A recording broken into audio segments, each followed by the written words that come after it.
Will you tell us when we're live? La, la, la, la, la, la. Red leather, yellow leather. Really? Wait, we're live? Oh. Oh, Jesus. You're going to start on us, not on the slide. I don't care. No. You're saying I'm gonna just say welcome and then you're gonna go to the slides. Yeah, that's nice. All right. Yeah. Mm-hmm. We're going live in 3, 2, 1. We're live.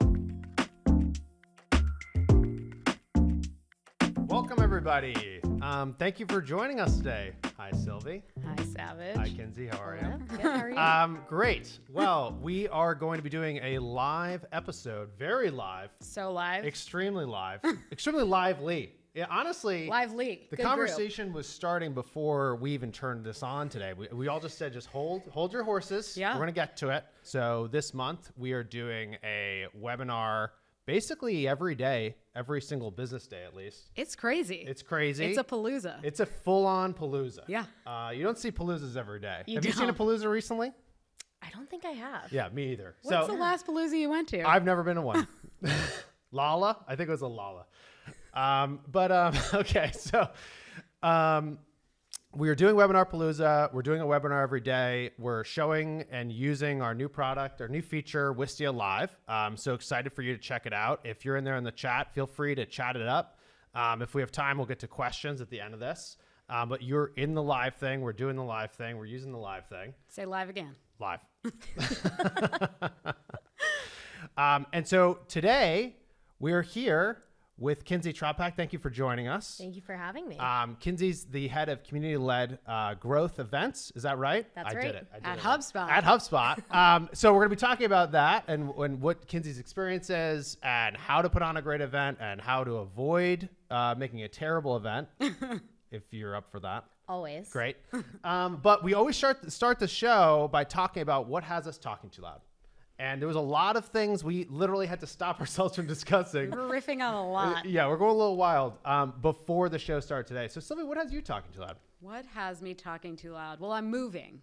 Okay. Okay. I'm moving, and what has me talking too loud? You're not moving out of Brooklyn. That was my question as well. Absolutely Yeah, not. there's no way. You know who I am. It's too much of your identity. Come on. Yeah. Maybe one day.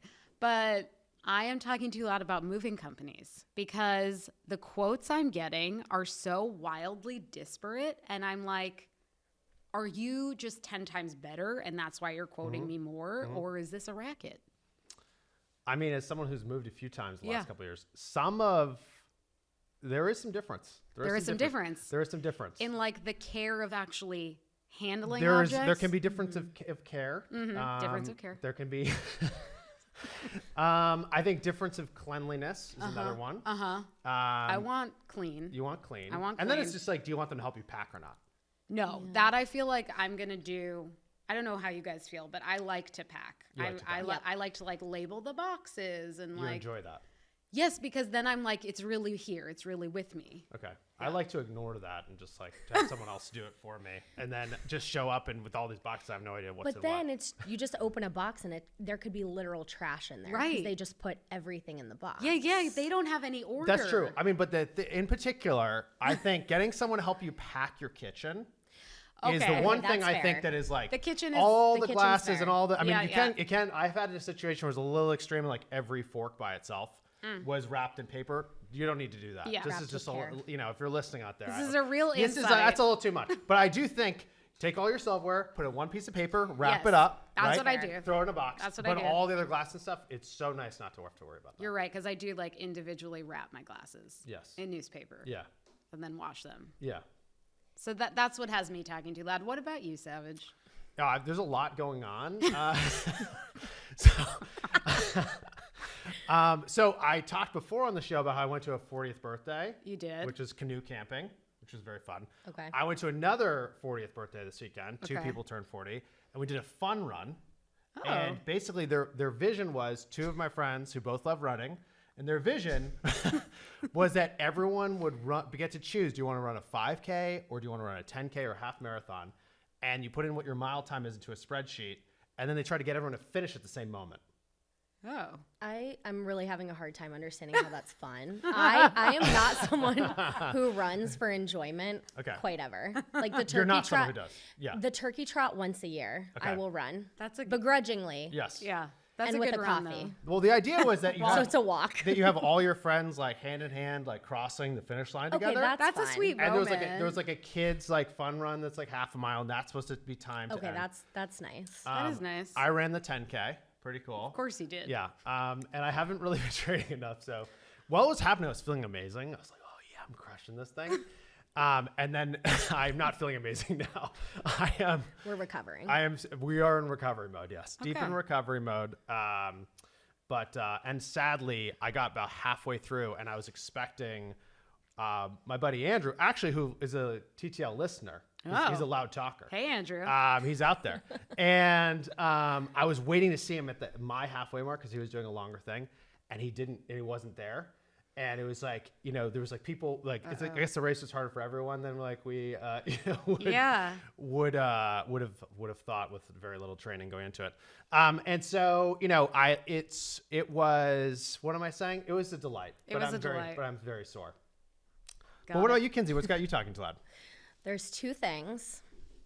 Okay. One, less serious. Love is Blind, season 3. Okay. Oh, Are you is it familiar? out? The first 4 episodes just came out on Wednesday. It is truly spectacular reality television. This is like people who can't see each other? right. That's correct. So Okay. I think it's 10 or 12 Are they men all and women. are they all blind?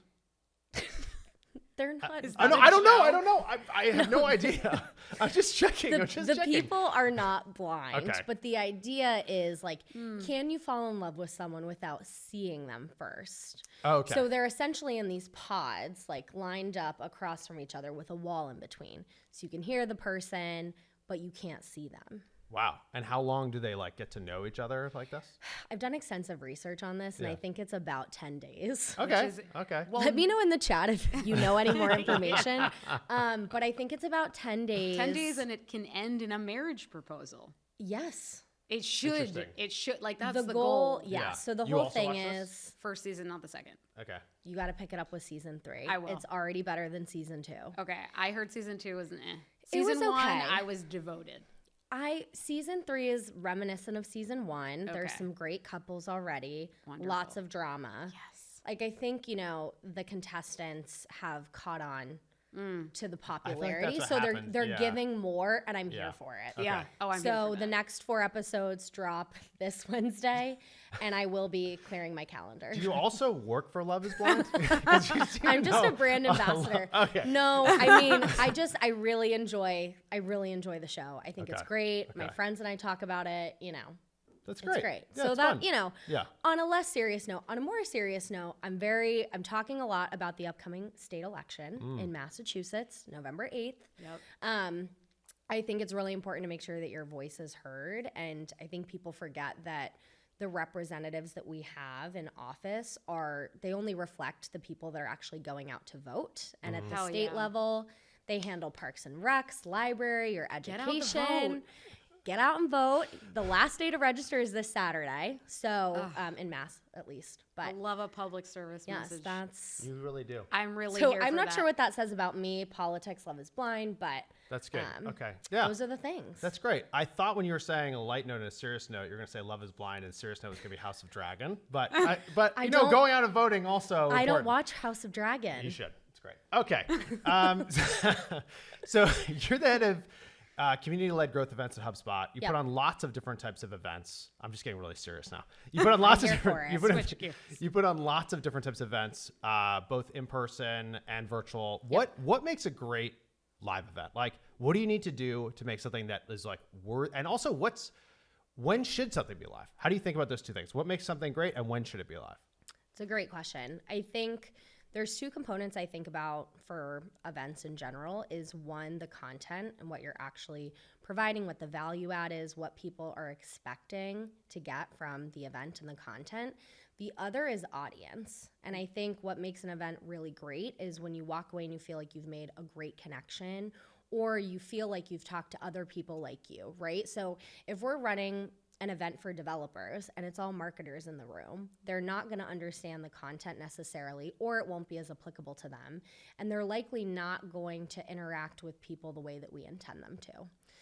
So I think about it that way. I also think that in a post-COVID world, we've gotten really black and white about what live means, and there's only two options. And I think now in a hybrid world, you can kind of blend the two and figure out what works for your audience, right? So we run a ton of global events. If I'm running an event for our solutions partners and I want different global perspectives, but I'm running an event at 7 p.m., my colleagues in Dublin shouldn't be online at that hour, right? Yeah. That's Totally. 1 a.m., 2 a.m. That's just So rude. It's just rude. It's just rude, yeah. Just you know, rude. Come on.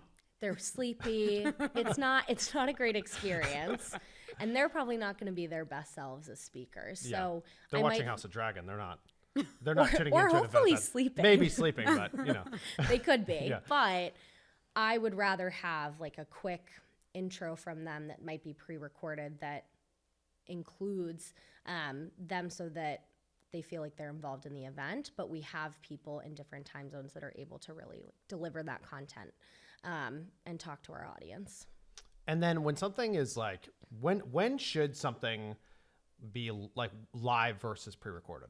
Yeah, it's a good question. I think for live, I think about content that might be difficult to deliver or sensitive. The topic is really polarizing. Being able to talk through that live and hear different perspectives is an important component of it. I also think if something's really technical and you're walking through something, you want people to have the opportunity to ask questions.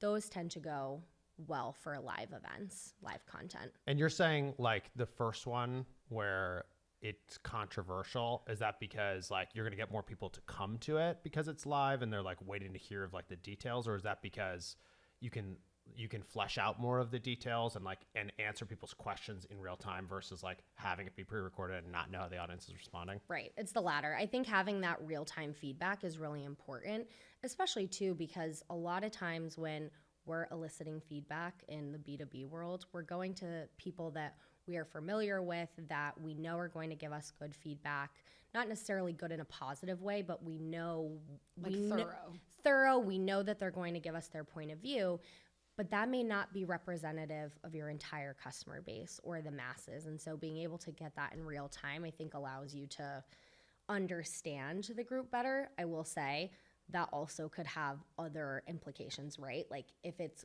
really negative and things are going off in the chat, that does create more, not work, but just more time for us to monitor and address those things on kind of the back end. But I think those things are still important, in that every time you're hosting an event, it doesn't have to necessarily be positive or the good things. It also could be used to flesh out the things that aren't as clear or that you want to do better in. That's interesting. I hadn't really thought about it as, let's do an event on something that we know will require more like Q&A and feedback in the moment. Yep. But that makes sense to me. That if Well, you know didn't that's you gonna do that. your last all hands meeting? Wasn't that live? Well, we always do our all hands meetings internally live. Right. Yeah. So do they feel, you must experience that to an extent, right? Where you're almost. Yeah, no, but the way we structure that internally is like we do the meetings on a Thursday, and then what I've learned over time is that there's going to be questions that some people have that they can just go ask like their team, their manager, the person they report to, and then we do Q&A the day after. And the reason we do it like that is so that like you have a chance to see if you get your questions answered. Right. But then by the time we're doing the Q&A, we know that people haven't gotten those questions answered. Sure. So it's like, because when we used to have the questions at the same time, some people are really good in that moment and they're just like asking right out of the gate. But the truth is, lots of times you need time to process. Yep. So we purposely like separated them. That makes sense. But I do think it is interesting to think about, because I think a lot of people would think like, I shouldn't go live with a controversial topic. I mean, there's definitely risks. Yeah.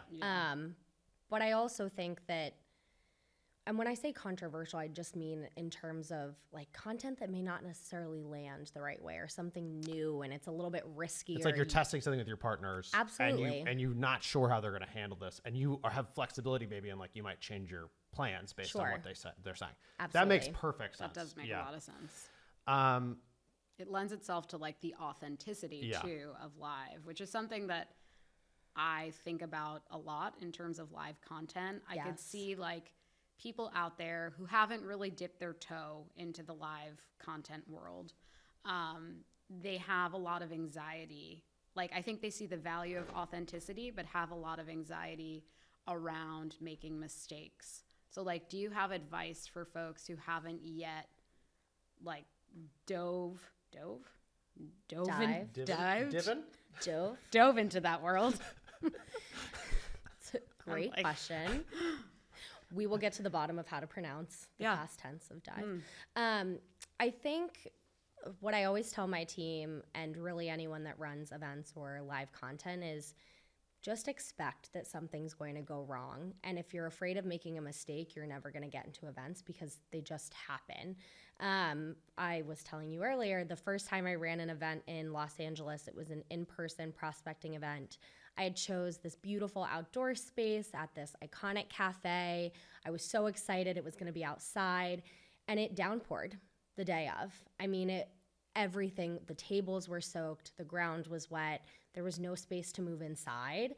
I mean, there had to be tarps on all of the electrical equipment. It was not my best showing. But what I will say is we got really great feedback about the authenticity. We shortened the event. We put all of the most important content up first. And then we were able to work out with the restaurant and cafe where we could do smaller like networking conversations inside and turn something that could have been really disastrous or where we would have had to cancel the event and lose money into something pretty good. On the other side, I've had speakers that drop out last minute. I think the importance is having a contingency plan and knowing what that looks like. I mean, even inbound a couple weeks ago, usually I would put together a contingency plan that's like, what happens if I get sick? What happens if I can't be there? This year it was, okay, what happens if I get sick and my first backup gets sick? Who steps in then? How do we distribute ownership of the executional pieces that have to happen? Who needs to know that? Is it leadership? When do we loop them in? What constitutes an emergency at an event that big where I had a very small piece of it? But even then, knowing the implications and who needs to know what and preparing is really the best way to combat any of those potential roadblocks. Yeah, it reminds me of, I mean, I feel like the lesson there of, you know, there's opportunity and mistakes basically. Yep. And planning for them and having a good contingency 100%. plan.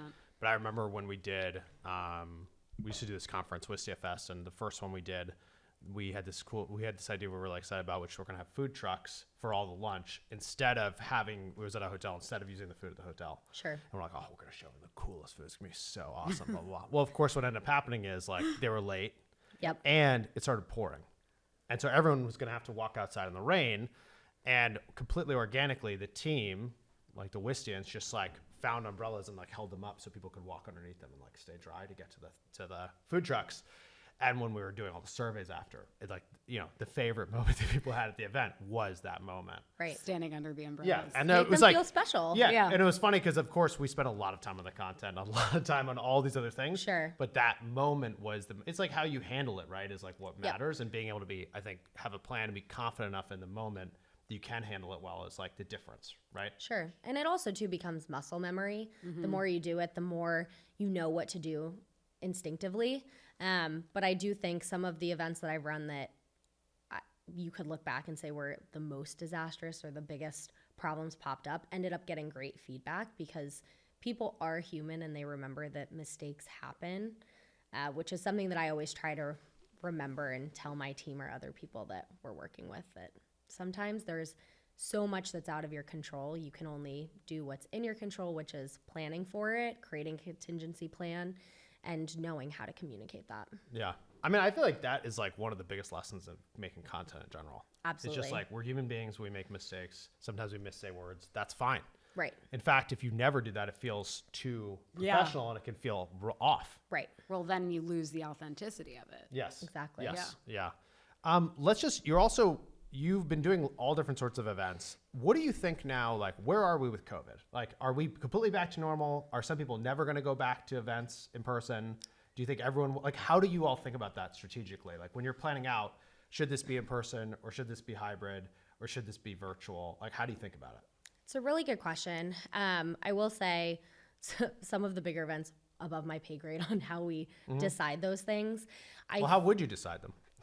It's a good question. I think Savage with the heat. I know. Well, it depends on who you want to attend. Yeah. Right. Like when we used to grow with HubSpot events, it was very local. So if I was going That's to like with the user groups. it was called Grow with HubSpot, and it was basically a sales prospecting event series where Okay. it was an opportunity for our sales team and our CSMs to be able to engage with local businesses, Yeah. kind of, field marketing. But if we were going to a city that was still locked down or there were a lot of restrictions in place, probably makes sense to do something that's virtual. I also think that virtual has eliminated that location bias, or I would say has given the opportunity to connect with people internationally. So at Inbound this year, we did a meetup for our solutions partners, and it was a global meetup where anyone who was a solutions partner could tell us what region they were from, what they were hoping to learn about, and then we connected them with someone else from a different region who was trying to connect about the same thing.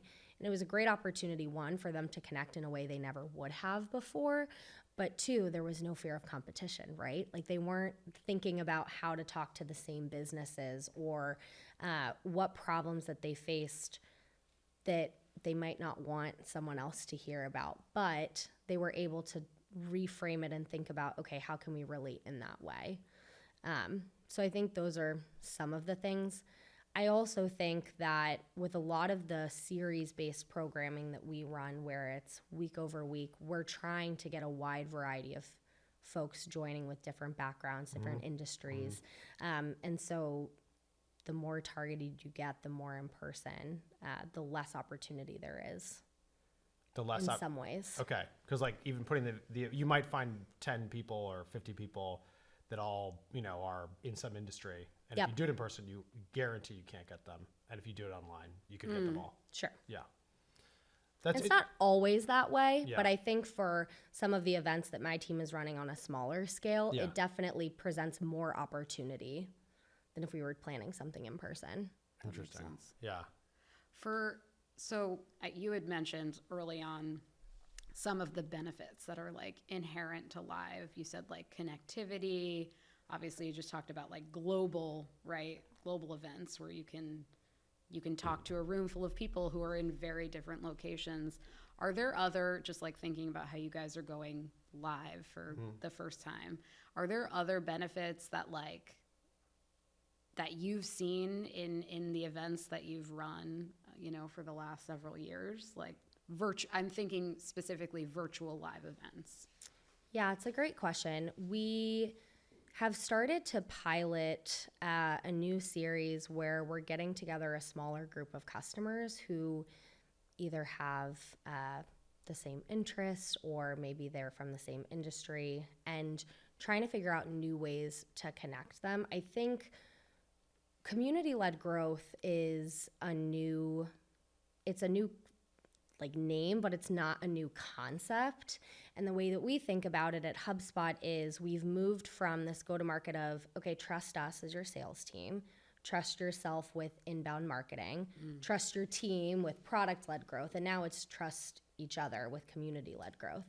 And so I'm going a little bit around, but Sylvie, when you were talking about your moving company and all these disparate quotes and pricings, my first thought is, well, what do your friends use? What have their experiences been? That's how I think about it. And so we're trying to emulate some of those things with the events that we're running to get like-minded people together and be able to knowledge share and to get ideas out there versus, I can deliver a pretty stagnant 30-minute webinar on different content or how to set up a workflow in HubSpot. But it's way more interesting if we have a customer share how they do it and That how they totally deliver makes sense. whatever it is through their workflow that other customers can look at, emulate, ideate, improve on, all that. It's a more interesting conversation. How do you know if people can handle being alive? Do you mean speakers? I mean, like, you're putting together an event and you're going to be doing just a virtual event or with tons of different people. It's online. and it can be stressful to go live. How do you know if someone on your team can do it or a partner can do it, or do you think about that, or do you just like trust it's going to work? How do you think about that? It's a good question. I tend to think that people, they don't trust themselves as much as they should. I think that the ability to kind of go live and speak is definitely something that you work on over time. So I try to work with speakers that I have seen or that I know are really dynamic. And for newer speakers, I will set up time and try to coach them on a more one-to-one basis, run a couple of dry runs.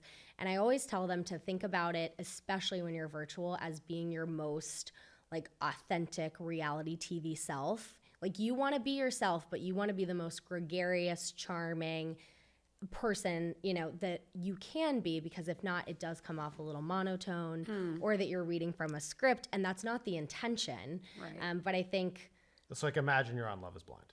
imagine I'm on Love is Blind. Yes. I mean, that's kind of how it is. And that's what I tell people is you don't want to pretend or be something that you're not, but you have the information. You're a speaker for a reason. You're really knowledgeable in this area. Just talk like you're talking to a friend and be vocal about it. That's kind of how I think about it. And I also try to have a mix of always making sure that we have a diverse slate of speakers so that different perspectives are shared. Yeah, that makes perfect sense. I think like also just thinking about Webinar Palooza, right? Like you have so many different types of events that are coming down the pike. AMAs, like fun game shows, Talking Too Loud Live. Right. And we talked about this also a little bit, but I'm wondering, like, do you have a favorite type of event for live? Like, is it the AMA? Is it the, you know, the doing something that, like you mentioned, the community share? Like, is there something that, like, invigorates you differently?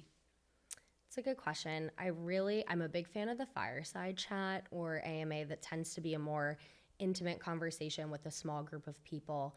I think it gives you access to a speaker in a way that other events typically don't. But I do really like those one-to-one networking sessions, especially just being able to meet people that I wouldn't in the wild. I think those are ones that I'm especially partial to, but I also think that there's a lot of value in the more traditional educational types of content, whether that's a webinar. I think it just kind of depends on what your audience is looking for and what the goal is. If it tends to be super tactical, I don't think that you need to have not fluff at the beginning, but more of that thought leadership. I think you can get straight into the content and be really tactical about it. Versus a fireside chat, you want to get to know the person. You want to understand how their brain thinks, how they think about business, or whatever topic it is that you're discussing. So it can be a little bit more free-flowing. Yeah, that definitely makes sense. Sorry. Ooh, Don't worry about that. a lot of noise. Yeah. I want to talk a little bit about panels. Sure. Because I feel like a lot of conferences put panels on. It seems it's like a way to convince a speaker to come, because it's like, all right, you don't have to prepare a talk. Like you can just show up, and if you're busy, people feel like that's like that's convinced me before to go do things. But they also can be horrible. Like you can have one person who's dominating the whole thing. People don't really have rapport with each other, and I've seen them go well. And I'm just wondering, like, because I feel like a lot of people, it's one thing to make a talk and repeat it over and over and feel confident. Like, I know what this thing is. I'm going live, I'm going in person. The biggest difference is almost like I'm looking at a camera, I'm not getting the same level of response. Right. If I'm looking at chat, maybe I'm getting something, but like I'm not getting a similar response. You give a talk at a conference and there's people and you make a joke, and if it works, they laugh, and if it doesn't work, they don't laugh. Sure. But panels, I think, are interesting because you don't have to be as prepared. I've seen people. Yeah, I'm just kind of wondering your thoughts. Like, how do you run a great panel? Do you think you can run a great panel? You kind of give me a look like I thought maybe you don't think you can. No. I was surprised the way you framed the question of it's what you first said around being an easier ask for speakers. I agree with you. I think it often comes down to the moderator and how easy or well they are at being able to moderate the conversation and really make sure that someone doesn't dominate the conversation. Panels that I've run in the past that I think work really well is when you have a dry run beforehand, you have everyone meet, it's very conversational, you get to know each other beforehand. I think what's great about a panel is you often go off on different tangents or conversations that you weren't planning on, which makes it feel way more authentic and organic. But you do need to have a strong moderator who's like, okay, Chris, you've been talking a little too much. Sylvie, and obviously don't say that out loud, but being really pointed. Okay, Sylvie, this one's for you. How do you think about X? Or having someone who jumps in and says, oh, like that's a really interesting point, and kind of moving across. Which is a hard thing to do. It is really hard, but I think with the right experience, and it also is, who do you have in the group? If you have a bunch of people that are incredibly similar, you one, either have no one talking at all, or two, everyone talking over each other. So it is trying to find that right balance. And I think it is harder, but I also think that it can be some of the most impactful content. So you're a believer. I'm a believer. Yeah. I like panels too. I know you're like a little. Well, I think it's because You've had mixed experiences. I've had mixed. There's definitely been conferences. I was going to say, I'm like, what panel has haunted you? I don't know. I need to know. Yeah, well, we are live. I'll name some names. All right. So first, no. I mean, I've definitely been at panels that have like bored me to tears, or the people who are on there are saying the same thing over and over, and like, I've been on panels where someone has like moderated it so intensely that it's like, Chris, you're going to say, what are you going to say? And I tell them they write it down beforehand when we're doing it run through. Got it. And it's like 3 sentences for each. Oh, make sure you all, this is good stuff. Yeah. And then I'm like, we're not having a real conversation. And so it's almost, I mean, I don't know how anyone could be presenting and feel like that engaged too. So it doesn't have life in it. Mm-hmm. Yeah. And I've been at panels that I feel like are exactly what you're saying. They're actually a conversation. Yep. And I think that's what in my mind, I go to is like, if I can make it be a conversation, that's different than a panel. It's almost like we need a different word for panel. Maybe. I mean, it's just saying. Yeah, just throwing it out there. Yeah, just throwing it out there. Like what are you going I don't know. Yeah. I am not sure. A boring panel? No. I didn't know what you were going to go for there. I thought you were going to make I'm saying like, I think the element that you enjoy, the conversational element, like panel feels sort of clinical, like the word itself. So maybe there's something that's a little more lively. I just animated. think if you can get the actual conversation and you don't, as you're saying, like you don't know where you're going to go exactly, but you have the right jumping off points, like you can tell, I think, as an audience member that it's real. I also think I've tried to reverse engineer the prep a little bit, and I'll write the questions based on conversations I've had with each of the panelists. And then I'll get the group together and I'll say, okay, this is what I want to get out of this question. Like, who feels like they can speak well about this or has a story to share? And often that prep kind of gives me ideas about how the conversation is going to go, but I don't feel the need to write everything out.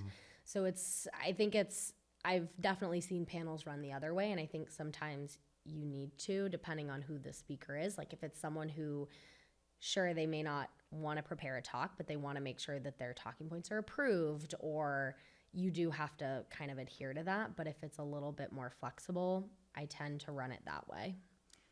Yeah, this actually makes me think of, so there's some amount of production that goes into live, right? Sure. It's not like the three of us sat down and like there's at this semicircle table. Yeah, which we love, Chris Levine, who found this table. There's some amount of production that goes into live events, just like there are with panels. What are like the things that have to be in place production-wise to make a good live event? Like there's the prep that you mentioned. Are there technical things? Do you always work with someone, if you're more on the content side? Do you have like a Steve Petto, like Wistia does, who's helping us make everything technically sound? It's a good question. I like to work in pairs, and I always recommend that. Just in general. Just in general. Yeah, okay. I mean, like, especially for events. You're like a co-pilot. Yeah. Well, I also think, too, that, if you're monitoring the production and the AV and the tech, and you're also trying to man the chat and understand what's going on, it's a lot of work. Yeah.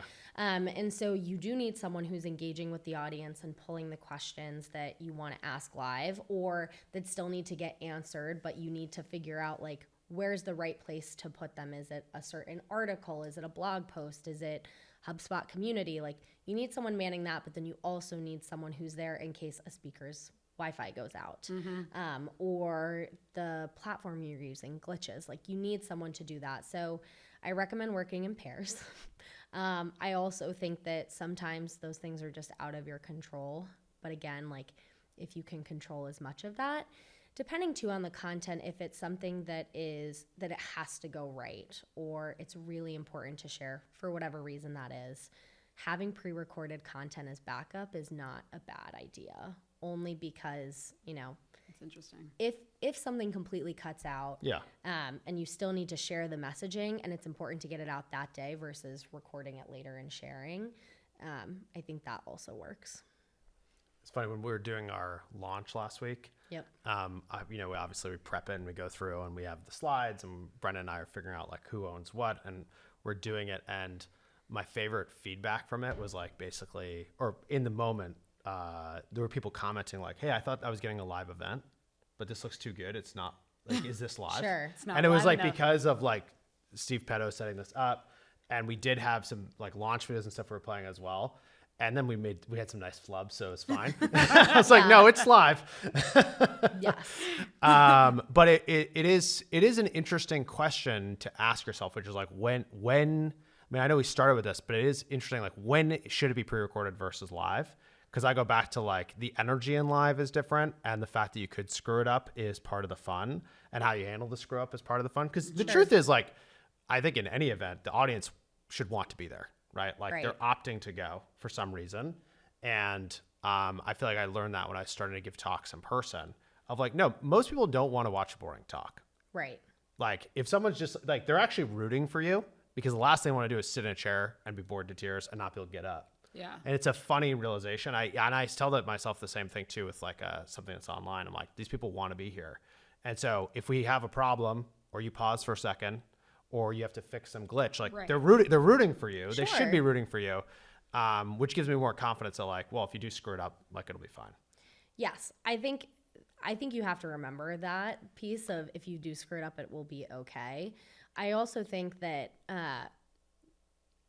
I have been to events that I thought are live and they're pre-recorded, and I find out later and I'm like, I would have had no idea. Yeah. Because the speaker is so engaging, because they have someone who's still there. And, the speaker could be there, but just not giving the topic and actually responding in the chat. Yeah. Because, again, that is hard to manage both. So I think that you would be surprised sometimes of how the recorded content can land as well. No, I mean, to be clear, I think the recorded content can be amazing too. Sure. Like the Apple launch events now are just all pre-recorded. Okay. Yep. But they play it to a theater. So because of COVID, they started making these like hour and a half long things that are perfectly produced, and every transition is, it's like zooms into a phone and zooms out of a backdrop, but it's like all these crazy things. But the way they're having more energy is like you sit in the theater and you watch it. Oh, interesting. And then you can ask questions after, Yep. but that part's like not broadcast. So that was kind of interesting. Is like they figured out this is better for them to just make it flawless and get every like little detail across, versus, which is still a ton.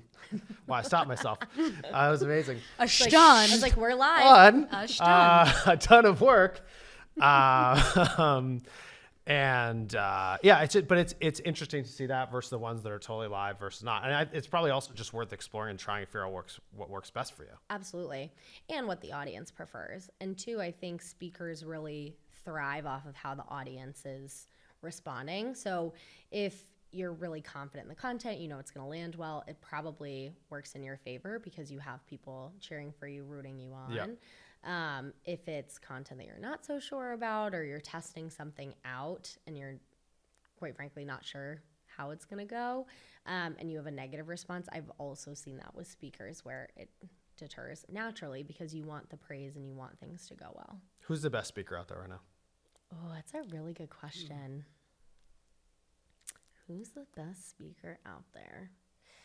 I mean, I have to give it to Brian Halligan. I'm a little biased, obviously, but the way he moderated President Barack Obama's chat at Inbound, I just thought was very well done. I think that's hard to do. He It's strikes the slightly balance. intimidating.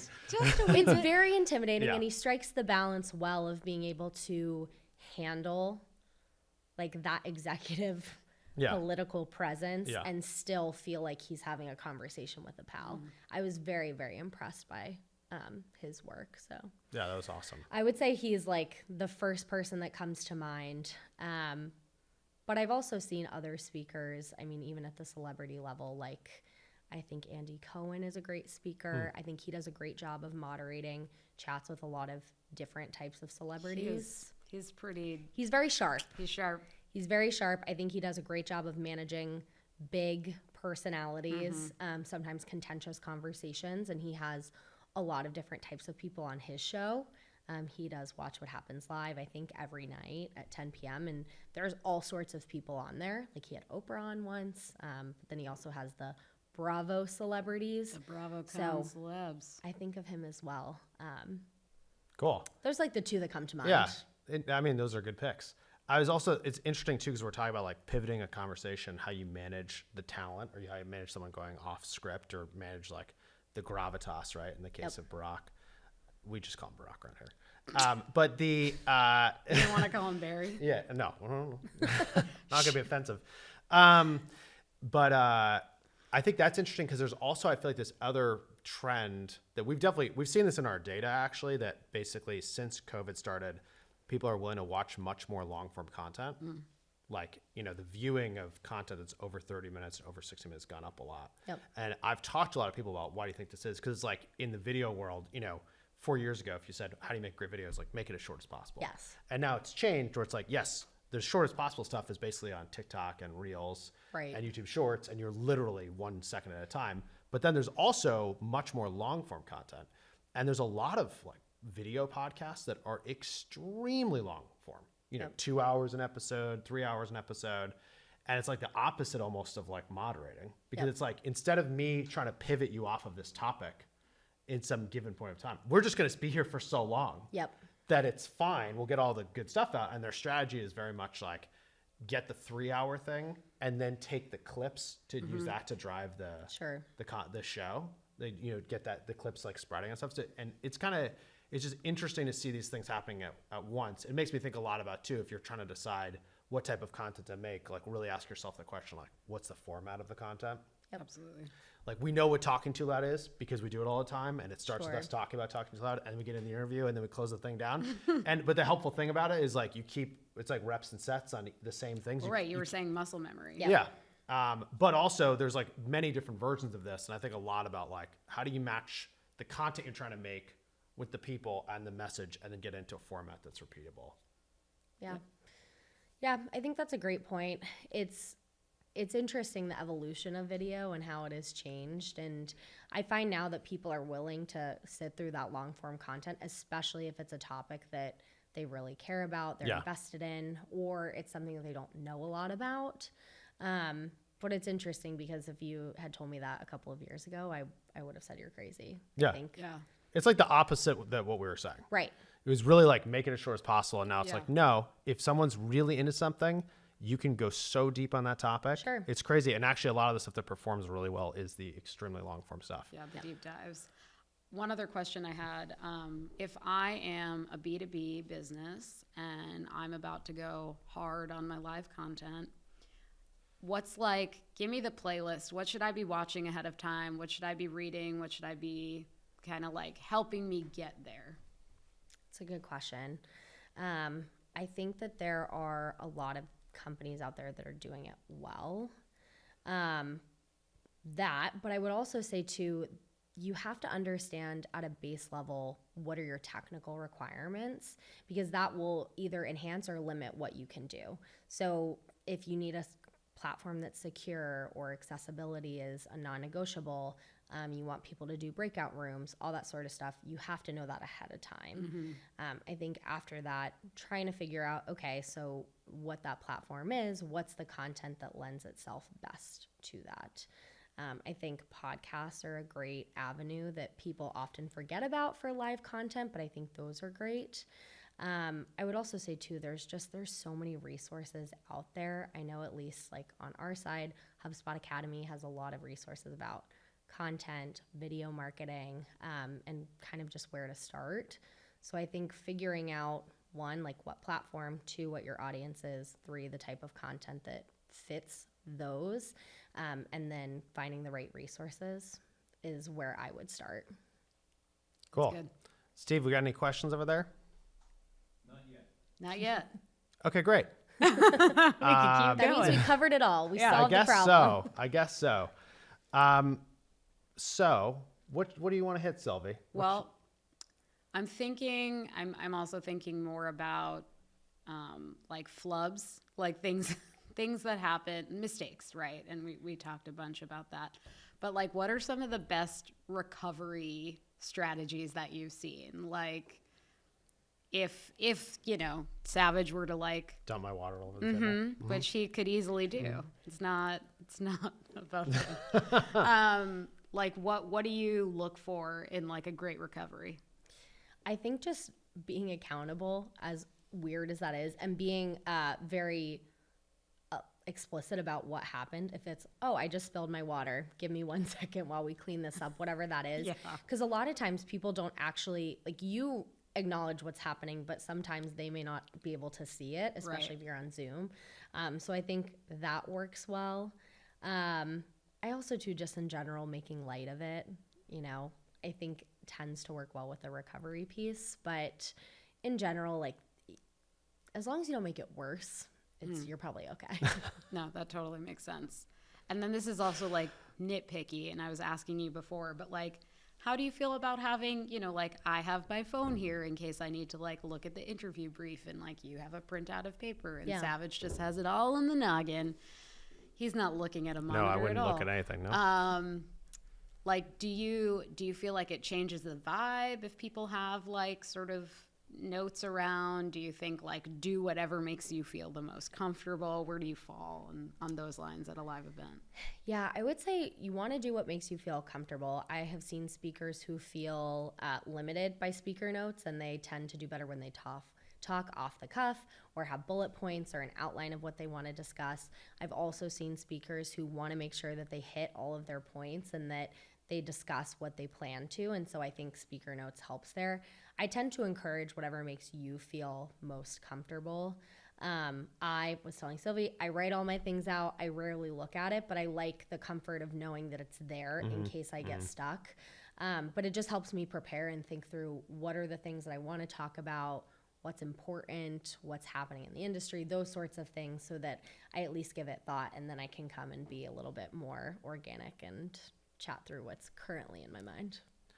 Well, it seems like the fact you do that, it's also reflected in just the fact that you run all these events and run them so well and have a team that's organized and have your backup plans to your backup plans. So that's great. Kinzie, thank you so much for being here with us today. Where can people connect with you? Online, on the internet, or I guess in person, but we'll go internet. Internet, LinkedIn, okay. Kinzie Trompak. I am a little active on Twitter, although okay. All right. I know some people are not into Twitter these days, but on Twitter I am Kinzie Lohan. Okay. Spelled like Lindsay Lohan. Oh, nice. Kinzie, okay. Yeah, a little incognito. All right. Yeah. But wink, those wink are the there. places. Awesome. Thank you for being here with us today. Thank you for having me. And you can find Talking Too Loud if you'd like to listen to other episodes. Wherever you listen to podcasts, just search for Talking Too Loud. We're on YouTube. We're on Spotify. We're also on Wistia.com if you want to subscribe via email, which means you get special updates sometimes. I love those updates. So do I. They're very special. They're so special. If you have feedback for us, you can email us at ttlpod@wistia.com. Thanks for tuning in. We appreciate it. And we'll see you soon, everyone. Bye-bye. Get your wave on. Doing it. Do it this way. Princess Wave.